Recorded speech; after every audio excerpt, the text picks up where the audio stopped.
দুই নম্বরে নবীজি বললেন, হো আমার সাহাবীরা তোমরা শুনো রে, 2 নম্বর সিঁড়িতে যখন আমি পা দিলাম, ধাপেতে যখন পা দিলাম, আল্লাহর ফেরেশতা জিবরিল আমিন আমার কানে কানে এই কথাটা বললেন, ইয়া রাসূলুল্লাহ, আল্লাহর নবী গো, আপনি আপনার উম্মতকে মেসেজ দিয়ে দেন, আপনি আপনার উম্মতকে খবর দিয়ে দেন, আপনি আপনার উম্মতকে শুনিয়ে দিন, যারা রমজান মাস পেল, রোজার মাস পেল, এই যে 12 মাসে আল্লাহ 1 মাস রোজার মাস দিয়েছেন, যে মাসটাতে আমাদেরকে রোজা রাখতে হবে, একটা বেটা ছেলেকে রোজা রাখতে হবে, একটা বেটা ছেলেকে রোজা রাখতে হবে, যে পাগলা লয় দিবানা নয়, শরীর স্বাস্থ্য ভালো আছে, কোনো বেমারি নাই, ওই সমস্ত মানুষরাকে রোজা রাখতে হবে।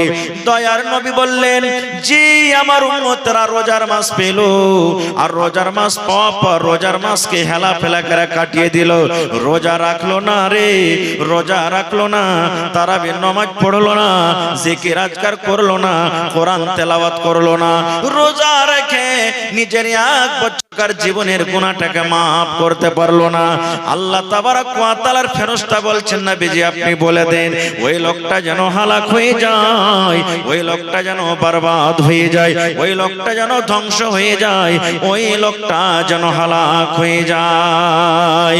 নারে তাকবীর। তাহলে বোঝা গেল কি, আমি দোয়া করব, কবুল হয়তো পারে না পারে, আমার মাওলানা দোয়া কবুল করবেন, দোয়া কবুল হয়তো পারে না পারে, আমার নাতনি সাহেব দোয়া কবুল করবেন, দোয়া কবুল হয়তো পারে না পারে, কিন্তু বন্ধুরে, আল্লাহর নবী এবং আল্লাহর ফেরেশতা জিবরিল আমিন যখন আল্লাহর দরবারে দোয়া করেন, আল্লাহ রাব্বুল আমিন কিন্তু তাদের দোয়াকে রদ করেন না। না রদ হয়ে যায়? দোয়া রদ হয়?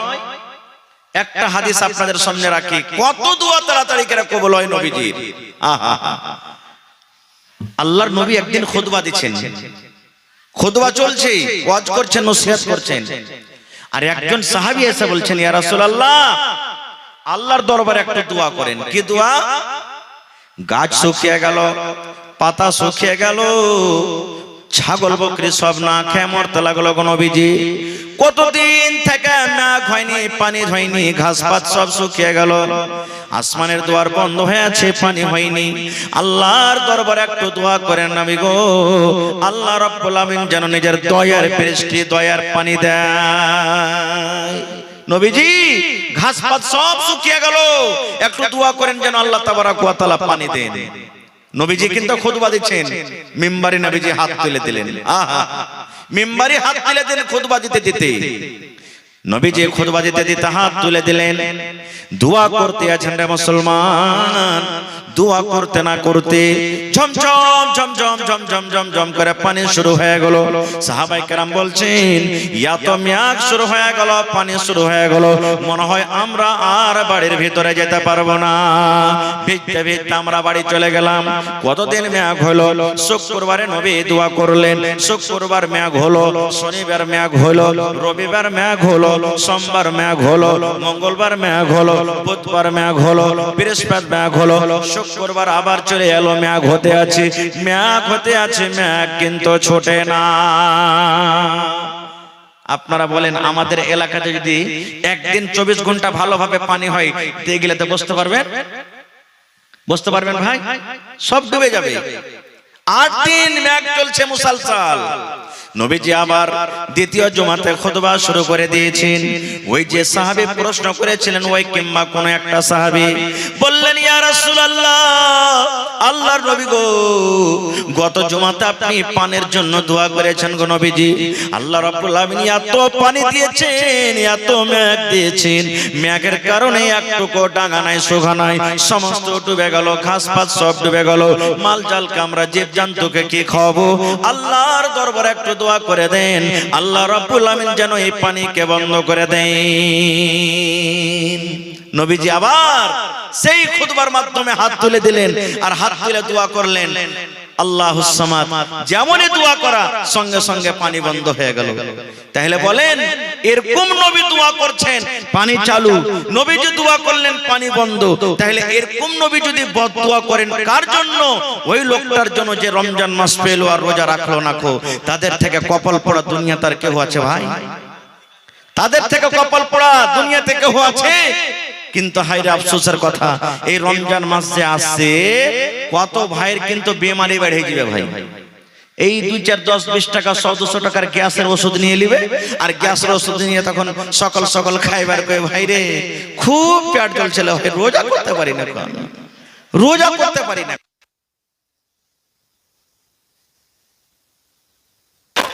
কত ভাই দিনের বেলাতে সিগারেট টানবে, বিড়ি টানবে, পান খাইবে মুখ লাল করে, কেউ হোটেলে খাইবে। ওকে যদি বলেন তো কি কইবে? আল্লাহকে দেখে ডরাই না তো মানুষকে দেখে ডরিয়ে কি করবো? কত বড় বদনসিব! কার কি নেবেন? একটা মাওলানার কি নেবেন আপনি? ইমামের কি নেবেন? কিচ্ছু নিতে পারবেন না। দয়ার নবী বদদুয়া করেছেন, আল্লাহর ফেরেশতা আমিন পড়েছেন, বদদুয়া করেছেন, আল্লাহ যে রোজা রাখলো না ওই জন্য ধ্বংস হয়ে যায়, হালাক হয়ে যায়, বরবাদ হয়ে যায়। আজকে আমরা নবীর কথার পরে ভরসা রাখতে পারি না, নবীর প্রতি ঈমান রাখতে পারি না। একটা বুখারী শরীফের হাদিস, একজন কালো ধরনের মহিলা নবীর পরে কত বিশ্বাস রাখতো জানেন? মির্গিওয়ালা পেশেন্ট দেখেছেন আপনারা? মির্গির রোগী দেখেছেন? মির্গির রোগী দেখবেন মানুষ আগুন পানি থাকতে গেলে বেমারিটা জোর করবে। একজন কালো ধরনের মহিলা, দেখতে কালো, বুড়ি মানুষ, আল্লাহ নবীর কাছে এসেছেন।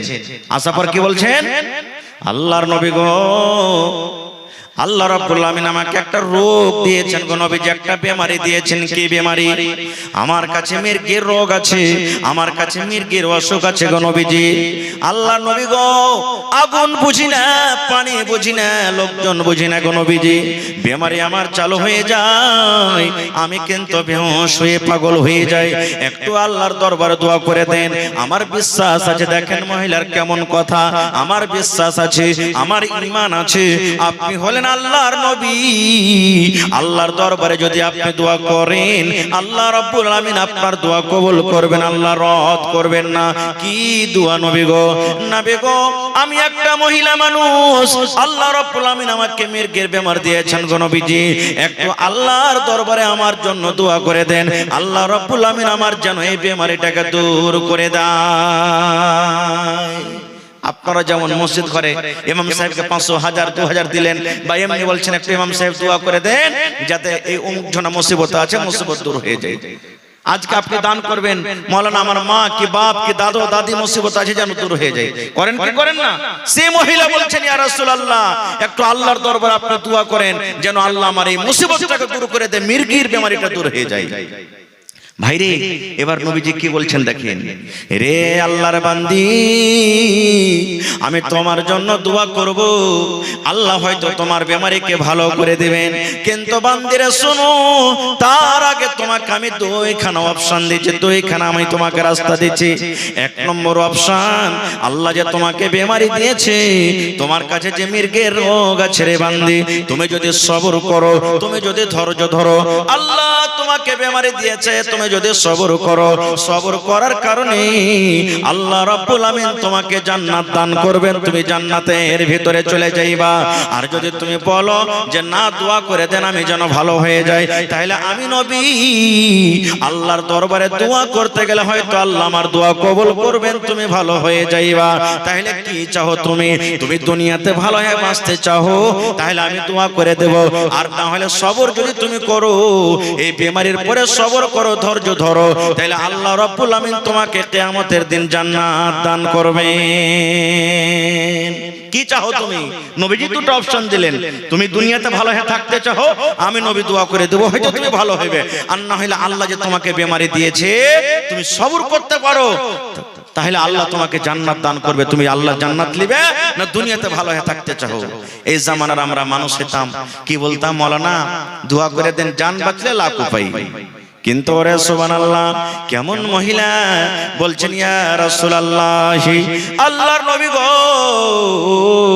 দুনিয়াতে আমি ভালো হয়ে থাকতে চাই না গো নবীজি, আমি সবর করব, আমি ধৈর্য ধরব। আল্লাহ যে আমাকে রোগ দিয়েছেন, আল্লাহ যে আমাকে বেমারি দিয়েছেন, আমি সবর করব, আর সবর করে আমি আল্লাহর জান্নাতে আমি যাইব। কিন্তু নবী গো, একটু আপনি আমার জন্য দোয়া করে দেন, বেমারি ভালো হওয়ার জন্য নয়, আল্লাহ যে আমাকে রোগটা দিয়েছে রোগটা যেন দূর হয়ে যায় এই জন্য নয়, এই জন্য দোয়া করে দেন নবী গো। আমি একজন মহিলা মানুষ, আমি একজন নারী মানুষ, আমি রাস্তা দিয়ে হাঁটছি, হাঁটতে হাঁটতে হাঁটতে হাঁটতে হয়তো আমার রোগটা উঠে গেল। আমি পানিতে হাঁটছি, হাঁটতে হাঁটতে হয়তো আমার রোগটা উঠে গেল। আগুনের পাঞ্জরা আমি রান্না বান্না করছি, হয়তো আমার রোগটা উঠে গেল। মানুষ যখন গ্রামে বসে আছে দরকার হিসাবে আমি কোনো কামে গেলাম, হয়তো আমার রোগটা উঠে গেল। আল্লাহর নবী গো, আপনি জানেন আমি একটা মহিলা মানুষ, আমার রোগটা যখন উঠে যায় আমার হোশ বুদ্ধি কিন্তু সব হারিয়ে যায়, আমার কোনো মাথাতে কোনো হুঁশ থাকে না, বুদ্ধি থাকে না। আল্লাহ নবী গো, আমি বেহুঁশে জমিনে পড়ে থাকি, আমি বুঝতে পারি না আমার মাথাতে কাপড় আছে কিনা, আমি বুঝতে পারি না আমার সিনাতে কাপড় আছে কিনা, আমি বুঝতে পারি না আমার পেটে কাপড় আছে কিনা। আল্লাহর নবী গো, আমি বুঝতে পারি না যে আমি পর্দাশীলা হয়ে আছি কিংবা বেপর্দা হয়ে আছি। একটু আল্লাহর দরবারে আপনি দোয়া করে দেন, আমার কাছে যখন রোগটা আসবে, আমার বিমারিটা যখন উঠবে, তখন যেন আমি পর্দাশীলা হয়ে থাকি নবী গো, বেপর্দা যেন না হয়ে যায়। সুবহানাল্লাহ। দেখেন এ আমার মায়েরা খালারা, এতে একটা সবক পেলেন আপনারা। সে মহিলা ছিলেন কেমন, যে পর্দাশীলা হয়ে থাকার জন্য রোগ আছে, পর্দাশীলা হয়ে থাকবে এই জন্য নবীকে দোয়া করতে বলছেন। আর আজকে আমার মারা, বহিনারা, দিদিরা, নানিরা বেপর্দা হয়ে ঢং ঢং ঢং ঢং ঢং ঢং করে বাড়ি থেকে বের হইলো, বাজারে গেল, রাস্তাতে গেল, কত কামে গেল, পর্দার সাথে কোনো মতলব নেই, পর্দার গর্দা উড়িয়ে দিল। ভাই আমি অধিকার যাব না কো। শেষ কথা, রমজান মাস যারা পেলো আর রোজা রাখলো না, ওই লোকটা যেন হালাক বরবাদ হয়ে যায়। কে দোয়া করেছেন? নবী দোয়া করেছেন। এই জন্য নিয়াত করেন, আল্লাহ আগামী মাস যে সামনে কয়েকদিন পর রমজান আসছে, আল্লাহ রমজানের একটা রোজা যেন না ছুটে, সহি সালামত সত্য রোজা করতে পারে, আল্লাহ তার তুই আমাদেরকে তৌফিক দাও, আল্লাহুম্মা আমিন। 3 নম্বরে নবীজি ধাপিতে পা দিলেন। ধাপিতে পা দেওয়ার পর নবীজি বললেন, ও আমার সাহাবীরে, আমি 3 নম্বর ধাপিতে যখন পা দিলাম তখন পড়লাম আমিন। এই জন্য আমি আমিন পড়লাম। আল্লাহর ফেরেশতা জিবরিল আমিন আমার কানে কানে আস্তে করে বললেন, ইয়া রাসূলুল্লাহ, আপনি আপনার উম্মতকে জানিয়ে দেন, খবর দিয়ে দেন, যাদের বাড়িতে মা বাবা বেঁচে আছেন। ওরে সুবহানাল্লাহ, এটাই হলো আমার হাদিসের পয়েন্ট। যাদের মা বাবা বেঁচে আছেন, মা বাবা দুজনে বেঁচে আছেন, কিংবা মা একজন আছেন কিংবা বাবা একজন আছেন, মা বাবা বাড়িতে আছেন, মা বাবার সেবা যত্ন করে, মা বাবাকে রাজি করে, মা বাবার খিদমত করে, মা বাবার মনটাকে জয় করে, নিজের গুনাহকে মাফ করতে পারলো না, মা বাবাকে রাজি করে দুনিয়া থেকে যেতে পারলো না, ওই লোকটা যেন হালাক হয়ে যায়, ওই লোকটা যেন বরবাদ হয়ে যায়, ওই লোকটা যেন ধ্বংস হয়ে যায়। মা ছাড়া দরদে হবে নাই রে দুনিয়ায়, মার মতো দরদে কেহ নাই। মা ছাড়া দরদে হবে নাই রে দুনিয়ায়, মার মতো দরদে কেহ নাই। হায়রে আমার দরদিনী আদরিনী মা, দুঃখে শোকে তুমি আমায় দিলা সান্ত্বনা। হায়রে আমার দরদিনী আদরিনী মা, দুঃখে শোকে তুমি আমায় দিলা সান্ত্বনা। বুকেতে জোড়াই আমায় দিত হাত বুলাই রে দুনিয়ায়, মার মতো দরদে কেহ নাই।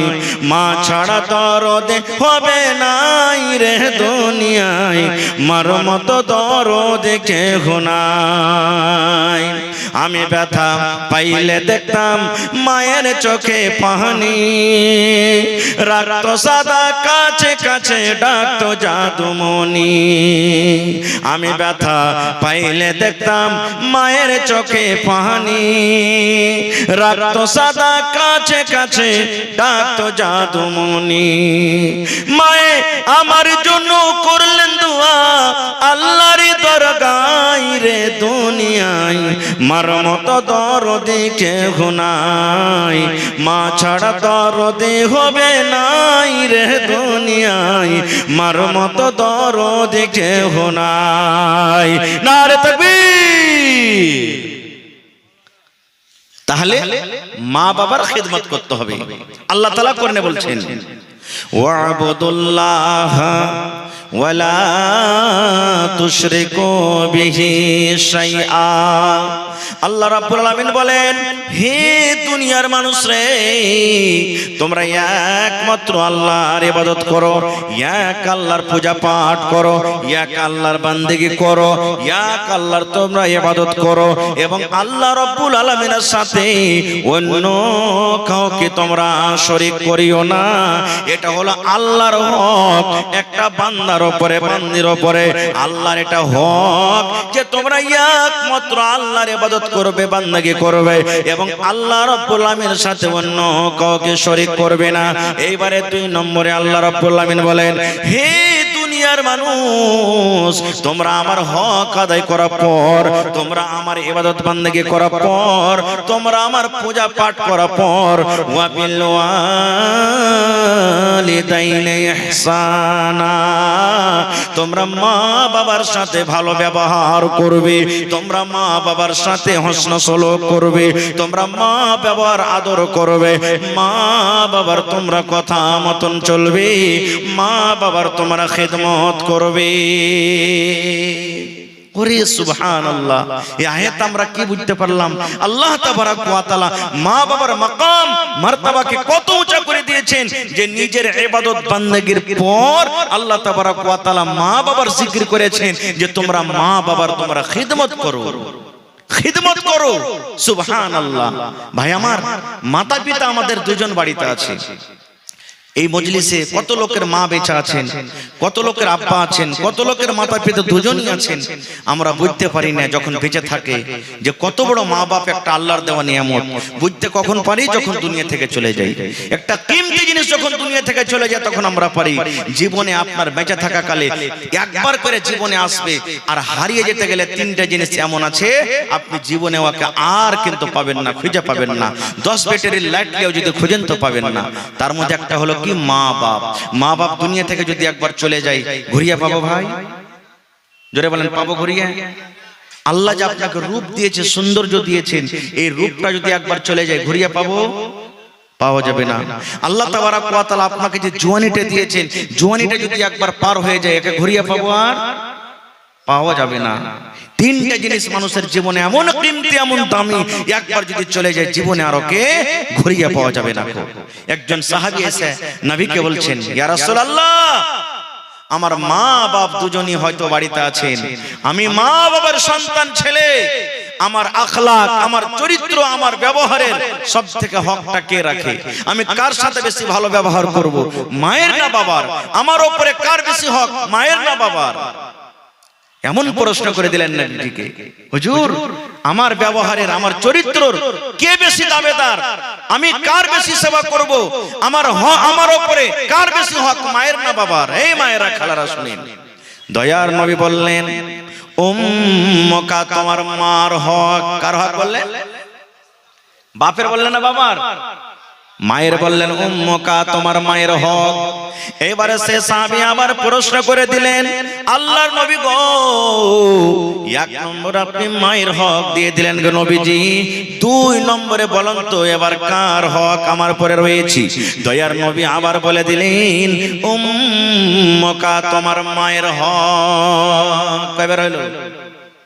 আবার প্রশ্ন করে দিলেন সে সাহাবী, ইয়া রাসূলুল্লাহ, 2 বার মায়ের হক দিয়ে দিলেন, এবার 3 নম্বরে আমার পরে কার হকটা রয়েছে গো নবীজি বলেন তো? দয়ার নবী আবার বলে দিলেন, উম্মুকা, তোমার মায়ের হক। কয়বার দিলেন? এবার 4 নম্বর আবার প্রশ্ন করে দিলেন, ইয়া রাসূলুল্লাহ, এবার কার হকটা বেশি রয়েছে আমার পরে? দয়ার নবী বললেন, সাহাবী রে, আবুকা, তোমার বাবার হক। তাহলে 3 বার হয়ে গেল মায়ের হক। উম্মুকা, উম্মুকা, উম্মুকা, তোমার মায়ের হক, তোমার মায়ের হক, তোমার মায়ের হক। আর একবার নবী বললেন, আবুকা, তোমার বাবার হক। বলবেন, হাজী মাওলানা, আমি তো ছেলে পিলাকে কত কষ্ট করে রোদ বাতাস কত কষ্ট করে ওর জন্য খাইটা আনি, কত মাদ্রাসা করি, কত মিস্ত্রি করি, মজদুরি করি, খেতে বাড়ি করি, কত কষ্ট করে ছেলে পিলাকে আমি লুঙ্গি দিই, পায়জামা দিই, কাপড় দিই, মাছ দিই, ডিম দিই, সব কিছু দিই। আর আমার হকটা ফির একবার হলো, আর তার মায়ের হকটা বাড়িতে বসে বসে তিনবার হয়ে গেল। কারণটা কি? প্রশ্ন আসছে না, আসে না? সুবহানাল্লাহ। সবাই জানছেন এখানে বুদ্ধিজীবী মানুষ, হুঁশিয়ার মানুষ আছেন। এ মুসলমান, মায়ের বাচ্চা যখন দুনিয়াতে আসে যত কষ্ট হয়, বাবার কিন্তু দুনিয়াতে অত কষ্ট হয়েছে। পেটে বাচ্চা মায়ের থাকে না, বাপের পেটে থাকে? কার পেটে থাকে যে ভাই? সুবহানাল্লাহ। আহা হা, নুরুদ্দিনের মা বেমারি হালাতে আছেন, 800 টাকা দিয়েছেন নাকি? 800 টাকা দিয়েছেন, বেমারি হালাতে আছেন। আমি দোয়া করে দিয়েছি আমার খালার জন্য, এবং হাজী সাহেব দিয়েছেন। তাও কি দিয়েছেন? হাজী সাহেব কি দিয়েছেন? 1000 টাকা দিয়েছেন আমার হাজী সাহেব, মাশাআল্লাহ। তার জন্য আমি দোয়া করে দিচ্ছি। ভাই আমি সময় নেব না, চতুর্বেদী সাহেবের আসার টাইম হয়ে গেছে, আমি 10 মিনিট আপনাদের কাছে সময় নেব। আর তাহলে এই যে দোকানদার আমার ভাইরা, যত লোক দোকান দিয়েছেন 100, 200, 10 পিস করে কিছু টাকা দিয়েছেন আমার ভাইরা। এবার বলবেন মুসলমান, মৌলানা মায়ের কেন হকটা বেশি হয়ে গেল, বাবার কেন হক কমে গেল? এই মুসলমান, আল্লাহ রাব্বুল আমিন বলেন, হে দুনিয়ার মানুষ রে, তুমি যখন তোমার মায়ের পেটে ছিলে, তোমার মা কষ্টর পর কষ্ট সহ্য করে তোমাকে জন্ম দিয়েছেন, এবং 2 বছর পর্যন্ত তোমার মার দুধ চুষে চুষে খেয়েছো তুমি। না খাইনি ভাই? খেয়েছি না খাইনি? ওরে সুবহানাল্লাহ। জানেন, যেদিন আমি আপনি মায়ের পেটে ছিলাম, মায়ের দিন যাচ্ছে না রাত যাচ্ছে, মা কিন্তু আর বুঝতে পারে না। মাস হয়ে গেল, 2 মাস হয়ে গেল, হায়রে মায়ের উল্টি, মায়ের বমি, মা দুটা ভালো করে খানা খেতে পারে না, মা চলাতে কষ্ট, মায়ের বসাতে কষ্ট, মায়ের পেশাবে কষ্ট, মায়ের পায়খানাতে কষ্ট, মা বাড়িতে কাম কাজ করতে পারে না, হায় মায়ের কষ্ট। এই মুসলমান, মায়ের কত কষ্ট আপনারা জানেন? সারা দিন মা কাম কাজ করলেন, কাম কাজ করার পর বাড়ির সমস্ত লোককে মা খানা দিয়ে দিলেন। মা খাবার খাইয়ে, মা সন্ধ্যাবেলাতে 2টা ভাত নিয়ে, থালিতে রুটি নিয়ে, ভোজা নিয়ে মা খেতে বসেছেন। এমন টাইমে, এমন সময়তে মায়ের পেটে এমন একটা হুড়া দিয়ে দিলাম, মায়ের পেটে এমন একটা লাত দিয়ে দিলাম, মায়ের পেটে একটা এমন জোরে গুতা মেরে দিলাম, হায়রে আমার দরদিনী মা, মা কিন্তু বেশি কাতর হয়ে গেলেন। ওই মা সারাদিন না খাওয়া মানুষ, শরীরটা কত ক্লান্ত হয়েছে, 2টা খাবো বলে খানা নিয়ে বসেছে, কিন্তু এমন জোরে পেটে হুড়া দিয়ে দিলাম, আল্লাহ, মা বেশি কাতর হয়ে গেলেন। ওই সারাদিনের না খাওয়া মানুষ নিজের চোখেতে পালঙ্গে দেওয়ালে হেলানা দিয়ে, চোখ দিয়ে ঝরঝর ঝরঝর করে পানি ঝরিয়ে ঝরিয়ে মা রাতটা কিন্তু কাটিয়ে দিলেন। ওরে সুবহানাল্লাহ। ঠিক 8 মাস 9 মাস পর যখন আমি আপনি দুনিয়াতে এসেছি, মার ব্যথা উঠে গেছে, মা হাও মা করে চিৎকার করছি, এমন জোর করে কাঁদছে, ওরে আল্লাহ, মা নিজের বেদনা, নিজের ব্যথাটাকে স্বামী ছাড়া অন্য কাউকে বলতে পারে না, জোর জোর করে কাঁদতে পারে না। মা আল্লাহর দরবারে দোয়া করছে, রব্বুল আলামিন, আমার সন্তান দুনিয়াতে আসবে, আল্লাহ এমন জোরে জোরে ব্যথা হয়, আমি মা হয়ে সহ্য করতে পারি না, আল্লাহ তুমি আমাকে সহ্যর তৌফিক দাও, আল্লাহ যেন আমি ধৈর্য ধরে রাখতে পারি তার তৌফিক দাও।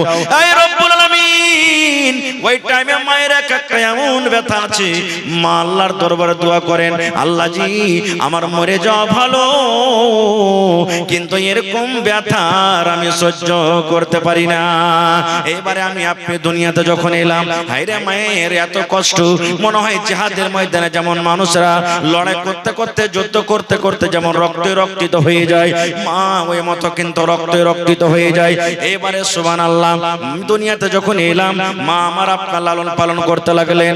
ওরে আল্লাহ আমাকে জ্বর হয়েছিল, আপনাকে জ্বর হয়েছিল, আপনাকে পায়খানা লেগেছে, সর্দি হয়েছে, খাসি হয়েছে, ডাক্তার নিষেধ করলেন এই ছেলের মা তোমার ছেলেকে পায়খানা হয়েছে, তুমি মাছ মাংস খাবে না, তোমার ছেলেকে জ্বর হয়েছে, তুমি রুটি খাবে না, তোমার ছেলের খাসি হয় খবরদার তুমি রাতের বেলাতে ভাত খাবে না, আমাকে জ্বর হয়েছিল, আপনাকে জ্বর হয়েছিল, আমাকে খাসি হয়েছিল, আপনাকে খাসি হয়েছিল, এই সমস্ত কষ্ট মা সহ্য করেন, বাবা সহ্য করে না। এই জন্য আল্লাহ রাব্বুল আমিন নবী বলেছেন উম্মুকা উম্মুকা উম্মুকা, তোমার মায়ের হক, তোমার মায়ের হক, তোমার মায়ের হক। আর একবার বললেন আবুকা, তোমার বাবার হক। নারে তাকবীর। তো ভাই আমার, এই দেখেন শেতাবুর রহমান ভাই মা বাবা শ্বশুর শাশুড়ির জন্য সুবহানাল্লাহ 1500 টাকা দান করেছেন। আর একটা হাদিস বলছি আপনাদের সামনে, আমার সময় খুব শেষ, তারপরে আমি একটু কালেকশনের দিকে যাব। ইচ্ছা ছিল কিছু বলবো আপনাদের সামনে, কিন্তু সময় সাথ দেয় না ভাই। মা বাবার যদি আপনি আমি সেবা করি, তাহলে দুনিয়াতে আপনার দোয়া আল্লাহ কবুল করবেন। কে দোয়া কবুল করবেন? জোরে বলেন। এই বিশ্বাস আছে না নেই? বিশ্বাস আছে ভাই? আহা হা, যাদের মা বাপ হারিয়ে গেছে আপনাদেরও রাস্তা আছে।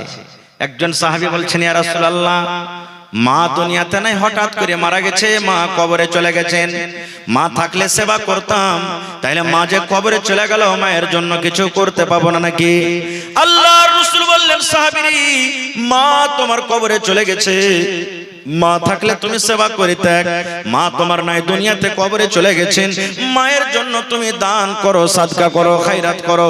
তুমি যদি মা বাবার জন্য দান করো, আল্লাহ রাব্বুল আমিন তোমার দানটাকে মা বাবার কবরে পৌঁছে দিবেন।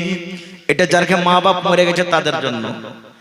এবারে বেঁচে থাকাকালে যদি মা বাবার সেবা খেদমত করেন, আপনার কি লাভ আছে? কয়েকটা হাদিস আছে, আমি একটা হাদিস আপনাদের সামনে রাখি, সহিহ বুখারী শরীফের হাদিস। আল্লাহ রাসূল বলেছেন, বনি ইসরাইলের মধ্যে 3টা লোক ছিল। কয়টা লোক? 3টা লোক রাস্তা দিয়ে হাঁটছে। তখন সাইকেল কোনটা পাবেন, মোটরসাইকেল কোনটা, জাহাজ কোনটা, হয়তো ঘোড়া উঠে না তা হেঁটে। 3টা লোক হাঁটতে হাঁটতে চলেছে। হঠাৎ করে কোন দিক থেকে মেঘ চলে এলো। তো মেঘ যদি আসে, আপনি আমি যদি রাস্তাতে হেঁটে যাই, কোনটি লুকাবো না? লুকাবো না ভাই? জোরে বলেন, লুকাবো না? লুকাবো না? এরা 3টা লোক দেখছে, আরে আশেপাশে কোনো জায়গাতে বাড়ি নাই, মেঘটা ছুটবে, তখন যাবো, চল লুকা। তো কোনটা লুকাবি? দেখছে খানিক দূরে একটা পাহাড় আছে, পাহাড়ে একটা গর্ত খাল আছে, বলছে খালে ঢুকে যা, চল। দৌড়াইতে দৌড়াইতে যে 3 জনা খালে লুকিয়ে গেছে। মানুষ কহে যে যেখানে বাঘ ভাল্লুকের ডর হবে, যে তাড়াতাড়ি করে পালাবো, রাত না লাগে, তো ওইখানে রাত লাগবে, আর না হলে গাড়ি ঘোড়া খারাপ হবে। 3 জন জান বাঁচাবো বলে ওই গর্ততে খালে ঢুকলো। ওরে সুবহানাল্লাহ, পাহাড়ের উপরে বড় ধরনের একটা পাথর রে বন্ধু, ওই পাথর গড়তে গড়তে গড়তে গড়তে গড়তে ওই গর্তর মুখ জাম হয়ে গেল, বন্ধ হয়ে গেল। জান বাঁচাবো বলে গর্ততে ঢুকলো, আর কত বড় মুসিবত! পাহাড় করতে করতে করতে, যেমন মা খালারা ভাত রান্না করে উপরে হাঁড়ির মুখখানটাকে ঢাকে কি দিয়ে? সরপোষ কিংবা ঢাকনি, না কি বলে? ঢাকুন বলে, ঢাকুন। ঢাকুন দিয়ে ওই মতো একবার মুখ জাম হয়ে গেল। এরা 3 জনা তখন খালে পড়ে কইছে, হ্যাঁ হে কি হইলো? জান বাঁচাবো বলে খালে ঢুকনু, আর এই পাথর দিয়ে আমরা চেপে গেল, পাথরটাকে হিলা তো দেখি। 3 জন মিলে যদি হিলাইছে, এক সুতা পর্যন্ত হিলাইতে পারলে না। এরা মনে মনে কইছে আর উপায় নেই, এখানেই মরে যাবো, এখানেই কবর হয়ে যাবে, আর মা বাপের মুখ দেখতে পাবো না, আর বাড়ি ঘুরে যেতে পারবো না। এরকম সমাতে, এরকম হালাতে তখন ওরা এক অপরকে 3 জন আছে তো বলা বলি করছে, হেই একটা কাজ কর, দুনিয়ার সব রাস্তা বন্ধ হয়ে গেছে, গর্তর মুখ বন্ধ হয়েছে, কিন্তু একটা রাস্তা আছে, যদি বাঁচেন তো কে বাঁচাবে? জোরে বলেন, কে বাঁচাবে? আল্লাহ। কেমন করে বাঁচাবে? ওই জীবনে যদি কোনো ভালো আমল করে থাকিস রে ভাই, ওই আমলটা আল্লাহর সামনে রাখ। জীবনে যদি কোনো ভালো নেকির কাম করে থাকিস, ওই নেকিটা আল্লাহর সামনে রাখ, আর আল্লাহকে বল, আল্লাহ এই কামটা যদি তোমাকে রাজি করার জন্য করে থাকি, এই মুসিবত থেকে আল্লাহ তুমি বাঁচিয়ে লাও। তখন একজন বলছেন, কথা তো ঠিকই রে। তখন বলতে লাগলো, 3 জনের কথা বলতে যাব না, অনেক সময় লেগে যাবে, একটা লোকের মাত্র কথা। কি? একজন বলতে লাগলো, ভাই রে, আমার বাড়িতে বুড়া মা বাবা ছিল রে ভাই। কে ছিল? বুড়া মা বাবা আমার বাড়িতে ছিল, আমি বকরি চড়িয়ে চড়িয়ে খেতাম। আমার ব্যবসা, আমার কাজ ছিল ছাগল চড়িয়ে চড়িয়ে আমি খেতাম। আমি ছাগল চড়িয়ে সন্ধ্যাবেলাতে বাড়ি এসে সর্বপ্রথম আমি দুধ দহন করতাম। আচ্ছা, দোয়া করে দিচ্ছি। আমি বকরির দুধ দহন করতাম, আর দুধ দহন করে আমার বাড়িতে আমার বেটি বেটা ছিল, ছেলে মেয়ে ছিল, তাদেরকে আমি দিতাম না। সর্বপ্রথম আমার মা বাবাকে আমি দুধ দিতাম। আমার মা বাবার যতক্ষণ পর্যন্ত পেট ভরে দুধ পান না করা হতো, আমার ছেলে মেয়েরাকে আমি এক ঢোক দিতাম না। সর্বপ্রথম আমার মা বাপকে আমি দিতাম, যে মা তুই আগে খা, আব্বা তুমি আগে খাও, তারপর আমার ছেলেরাকে আমি দেব। কত আমার ছেলেরা পা ধরে লহলটি করতো, আব্বা দাও দাও, কিন্তু আমি দিতাম না। এটা আমার রোজগার কাম ছিল। এবার লোকটা বলছেন, ভাই রে, একদিনকার ঘটনা, আমি অনেক দূর বকরি চড়াইতে চলে গেছি রে ভাই। বকরি চড়াইতে চড়াইতে অনেক দূর আমি চলে গেছি। এবার বাড়িতে আসতে আসতে কিন্তু রাত হয়ে গেছে। রাত হয়ে গেছে, আমি বকরিকে বাঁধলাম, আর বকরিকে বাঁধে আমি দুধ দহন করলাম। দুধ দহন করে পিয়ালা নিয়ে মা বাবার রুমে আমি চলে গেলাম। আল্লাহ রে আল্লাহ, দেখছি আমার মা বাপ দুজনও কিন্তু বিছানায় ঘুমিয়ে গেছে। মা বাপ আমার শুইতে গেছে, কি করব? আমার ছেলে পিলারা পা ধরে ধরে ঘোরাঘুরি করছে। আব্বাজি দুধ দাও, আব্বাজি দুধ দাও, আব্বাজি দুধ দাও। আমি বেটারাকে বলি, বেটিরাকে বলি, বেটারে থামো থামো থামো থামো, তোমার দাদুকে দুধটা দিয়ে দি, তোমার দাদিকে দুধটা দিয়ে দি। এই বেটা শুন, আমার মা বাবাকে যতক্ষণ পর্যন্ত আমি দুধ না দেব রে, ততক্ষণ পর্যন্ত আমি তোদের মুখে কিন্তু আমি দুধ দেব না। বলছে, ভাই রে, এই কথা বলতে বলতে বলতে ছেলে পিলা গেল আমার কানতে থাকলো, কেহ নিন চলে গেল। আমি গিলাস নিয়ে দাঁড় হয়ে থাকি, কখন আমার মা আমার জন্য জাগবে, আমার আব্বা জানের চোখ কখন খুলবে। আমি সেখানে দুধ নিয়ে আমি কিন্তু দাঁড় হয়ে গেলাম। আমি শুধবো না রে, আমি ঘুমাবো না। কে জানি আমার মাকে কখন ভোগ লেগে যাবে, আমার আব্বাকে কখন ভোগ লেগে যাবে, আমাকে ডাক দেবে, আমি চেতন পাবো না। আর আমার আব্বা আম্মা যদি আমার জন্য বদদুয়া করে দেয়, আমি ধ্বংস বরবাদ হয়ে যাব। গিলাসে দুধ নিয়ে মা বাবার শীতান আমি দাঁড় হয়ে গেলাম। এই যে মা জাগবেন, এই যে আব্বা জাগবেন, এই যে মা জাগবেন, এই যে আব্বা জাগবেন, আমি দুধ দিব। এই করতে করতে করতে সকাল হয়েছে, তখন আমার মা বাবা জেগেছে। সকাল পর্যন্ত আমি দুধের গিলাস নিয়ে দাঁড় হয়ে থাকলাম। ভোরবেলাতে যখন মা বাবার যখন চোখ খুলেছে, সেখানে দেখছে কে যেন দাঁড়িয়ে আছে। বলছে, কে তুমি জি, কে?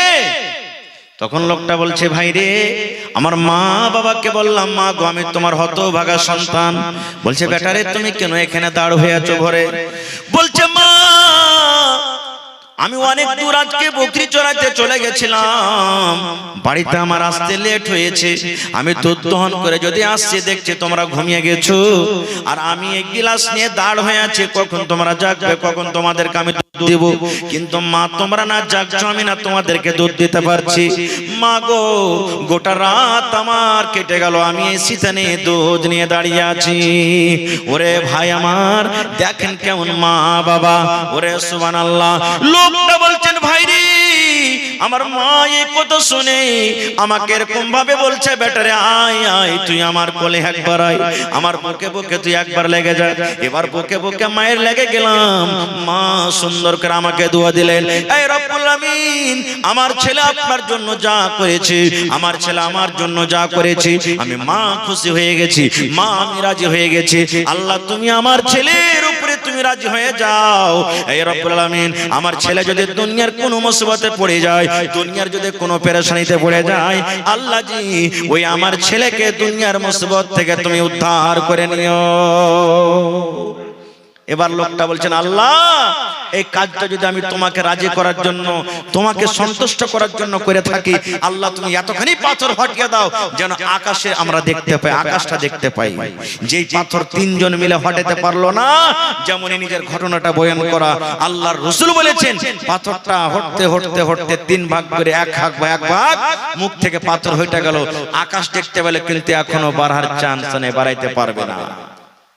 কি বুঝলেন হাদিস থেকে, ঘটনা থেকে কি বুঝলেন?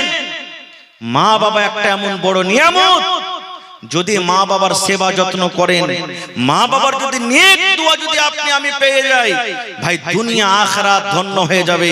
দয়ার রাসূল বলেছেন, মা বাবা রাজি আল্লাহ রাজি, মা বাবা নারাজ আল্লাহ নারাজ। তবে হ্যাঁ, প্রত্যেক কথা কিন্তু মা বাবার শুনতে হবে না। যেটা শরীয়ত বিরোধী কাজ, যে কাজ করতে গেলে গুনাহ হবে, যে কাজ করতে গেলে পাপ হবে, আল্লাহর কোরআন বলছেন যে ওয়াইন জাহাদাকা আলা আন তুশরিকা বিহি মা লাইসা লাকা বিইলম ফালা তুতিহুমা। এমনই তোমাকে মা বাবা কাজ করার আদেশ করছে যে কাজটা করলে শিরক হবে, গুনাহ হবে, পাপ হবে, যেটার ব্যাপারে তোমাকে ইলম নেই, জ্ঞান নাই। আল্লাহ বলছেন এরকম কাজ তোমাকে করতে হবে না। আমি 2 মিনিট আর একটা ঘটনা আপনাদের সামনে রাখছি। হযরত ওমর রাদিয়াল্লাহু তাআলা আনহুর জামানাতে যখন ওমর ফারুক খলিফা ছিলেন, সুবহানাল্লাহ, একদিন রাতের বেলাতে হাঁটছেন, গাছটা করছেন, কোন বাড়িতে কে মুসিবতে আছে, কোন বাড়িতে কে না খেয়ে আছে, কোন বাড়িতে কার কোন পেরেশানি আছে, এই দেখার জন্য রাস্তা দিয়ে হাঁটছেন, ভেষ বদলে রাস্তা দিয়ে হাঁটছেন। দেখছেন হাঁটতে হাঁটতে একটা বাড়িতে মা বেটির আওয়াজ আসছে, ঝগড়া করছে, এরকম মনে হয়েছে ঝগড়া হয়েছে। হযরত ওমর রাদিয়াল্লাহু তাআলা আনহু মুসলমানের রাজা, আমিরুল মুমিনিন, বলছেন ব্যাপার কি, এত রাতে মা বেটির আওয়াজ আসছে বাড়িটা থেকে, কারণটা কি? এবার কান লাগিয়ে দিলেন, কি কথা বলছে এরা? মা বেটিকে বলছেন, বেটি রে, দুধে তুমি পানি মিলিয়ে দাও রে বেটি, দুধে তুমি পানি মিলিয়ে দাও। দুধে পানি মিলাইতে গেলে দুধটা বেশি হয়ে যাবে, টাকা আমরা বেশি পাবো, ওজনটা বেড়ে যাবে। এই জন্য বেটি রে, দুধে তুমি পানি মিলিয়ে দাও। মা বলছেন বেটিকে, বেটি দুধে তুমি পানি মিলিয়ে দাও। বেটি কি বলছেন জানেন? মা গে, এটা কাজ আমি করতে পারবো না গে মা, এই কাজটা আমার দ্বারাতে করা হবে না। বলছে কেন পারবি না রে বেটি, কেন তুই এই কাজটা করতে পারবি না? বলছে মা গে, ওমর রাদিয়াল্লাহু তাআলা আনহু যিনি আমাদের রাজা, যিনি আমাদের আমির, উনি বলেছেন যে দুধটা হলো আল্লাহ রাব্বুল আলামিনের পক্ষ থেকে জান্নাতের একটা খুব বড় দেওয়া নিয়ামত। এই জন্য দুধে পানি মিশাল করতে গেলে পাপ হয়ে যাবে, গুনাহ হয়ে যাবে। মা গো, আজকে আমি দুধে পানি দিতে পারবো না, মা আমি দুধে পানি দিতে পারবো না। তখন মা বলছেন, বেটি রে, তুই যে বলছিস যে দুধে পানি দিতে পারবো না, ওমর ফারুক নিষেধ করেছেন, তো ওমর ফারুক কি এখন এখানে আছে? তোমাকে কি দেখতে পাবে? বলছে মা গো, ওমর ফারুক এখানে না থাকতে গেল, ওমর ফারুক না দেখতে গেল, একজন দেখছেন যার নাম হলো কে? আল্লাহ। আমি কিন্তু দুধে পানি দিতে পারবো না। বলার উদ্দেশ্য আরো কিছু কথা আছে, আমি যাব না ওদিকে। বলার উদ্দেশ্য হলো, এই ধরনের যদি মা বাবা গুনাহের জন্য আদেশ করে, সে কথা আমাদেরকে শুনতে হবে? শুনতে হবে না কো, এতে কোনো রকমের গুনাহ হবে না কো, পাপ হবে না। হ্যাঁ, দুধে পানি মিশাল করতে পারেন। বাড়িতে 1 পোয়া দুধ আছে, 5টা ভাই বোন আছেন, দুধ জুটে না, একটু পানি মিশাল করে দিলেন খাওয়ার জন্য, নিজের বাড়িতে ব্যবহার করার জন্য। কিন্তু কাহাকে ধোকা দিয়ে, ফাঁকি দিয়ে ওজন বাড়বে, বিক্রি করব, 1 কিলো দুধ আছে, 1 পোয়া পানি দেব, 1 কিলো দেব, ওজন বেশি হবে, 1.5 কিলো দাম পেয়ে নেব। এটা হলো হারাম শরীয়তে, এটা আল্লাহ রাসূল নিষেধ করেছেন। ভাই মুসলমান, বলার মেলায় কথা আছে। তবে আজকে এই মজলিসে দান আলহামদুলিল্লাহ মেলাই লোক করেছেন। শেষের বেলাতে আমি দেখি কোন আল্লাহর বান্দা আছেন যে নিজের মা বাবার প্রতি মহব্বত ভালোবাসা রাখেন, যে নিজের মা বাপকে ভালোবাসেন, ভাই মারা গেছেন কিংবা দুনিয়াতে বেঁচে আছে। আল্লাহ রাসূল বলেছেন যে যা 3টা আমল এমন আছে, ইজা মাতাল ইনসান, মানুষ যখন মরে যায় সমস্ত আমল তার বন্ধ হয়ে যায়, ইল্লা মিন সালাসা, 3টা আমল ছাড়া। 3টা আমল এমন আছে যে আপনার মরার পরও কবরে কিন্তু নেকি পৌঁছতে থাকে, বন্ধ হয় না। তার মধ্যে একটা হলো কি, নেককার সন্তান, নেককার আওলাদ, নেককার বেটা বেটি। এই যে আপনারা দিনদার নেককার সন্তান মা বাবার বসে আছেন, আপনি যদি মা বাবার জন্য দান করেন, এই দানটা আল্লাহ তাআলা আপনার কবরে পৌঁছে দেয়।